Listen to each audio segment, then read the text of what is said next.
তোমার জীবনের সাথে কত যুদ্ধ করছো, লাইভ করা দেখলে বুঝে যায় খারাপ পরিস্থিতির মধ্যে কোটি কোটি টাকা লস হওয়ার পরে তুমি লাইভে এসছো, লাইভ করতে পারছো, স্বাভাবিক, এটাই সত্যি অতুলনীয়। আলিশা চৌধুরী আপু, আপু মানে আমি আসলে খুব স্ট্রং মেন্টালিটির একটা মেয়ে, আল্লাহ ভরসা আপু। যারা আজকে আমার বুক ছিঁড়ে আমাকে সর্বশান্ত করার চেষ্টা করছে, বা শুধু আমার না, আমি একার কথা কেন বলতেছি, ওই বগুড়া পুরা মার্কেটের যত ব্যবসায়ীকে সর্বশান্ত করার চেষ্টা করছে, এদের কারো ভালো হবে না আপু, দেখেন কারো ভালো হবে না।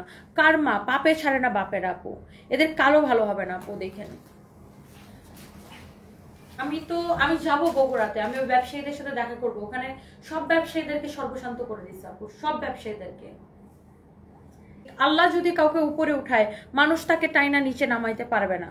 আল্লাহ যদি কাউকে উপরে উঠায়, মানুষ তাকে টাইনা কোনোদিন নিচে নামাইতে পারে না। আমার যে বড় ক্ষতি করছে, হয়তো আল্লাহ আমাকে কোনোদিন এর থেকে অনেক বেশি দিবে, কিন্তু যারা চুরি করছে, যারা হাসতে হাসতে এই যে দোকান থেকে যে চুন্নি মহিলাগুলা, চোর লোকগুলা কাপড়গুলা বের করে করে নিয়ে গেছে, তাদের কি হবে? কোনোদিন পাপে বাপেরে ছাড়বে না, দেখেন।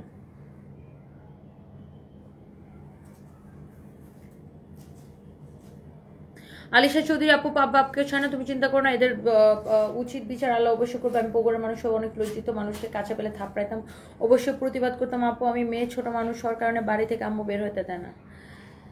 অনেক ভালোবাসা আলিশা আপু।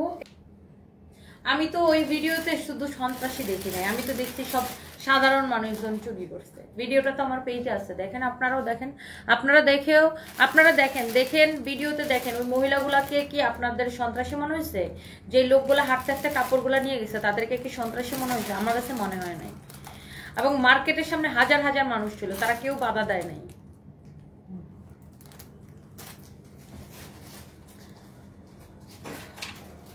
যাই হোক, এই হচ্ছে আপনার মানে, অথচ ওরা মানে নিজের ব্যবসায়ীদের ক্ষতি নিজেরাই করলো। আমরা না ঢাকা থেকে গেছিলাম ওখানে ব্যবসা করতে, বাট বগুড়ার অনেক লোকাল ব্যবসায়ী তো ছিল ওখানে, তাদেরকেও তো ক্ষতি করলেন আপনারা। ছি ছি ছি ছি ছি ছি ছি। বগুড়ার অনেক লোকাল ব্যবসায়ীর দোকানও তো ওই মার্কেটে ছিল না? অনেক স্থানীয় ব্যবসায়ীদের দোকানও তো ওই মার্কেটে ছিল, তাদেরকেও তো সর্বশান্ত করে দিলেন আপনারা। হলে মানে মন শান্ত হলে আমি লাইভ করার চেষ্টা করবো, বাট আপু মানে এই ক্ষতিগুলো আর নিতে পারতেছি না। রোজার ঈদের পর থেকে আমার উপর দিয়ে বুলডোজার যাচ্ছে আপু। সবাই ভালো থাকেন, দেখা হবে, আল্লাহ হাফেজ।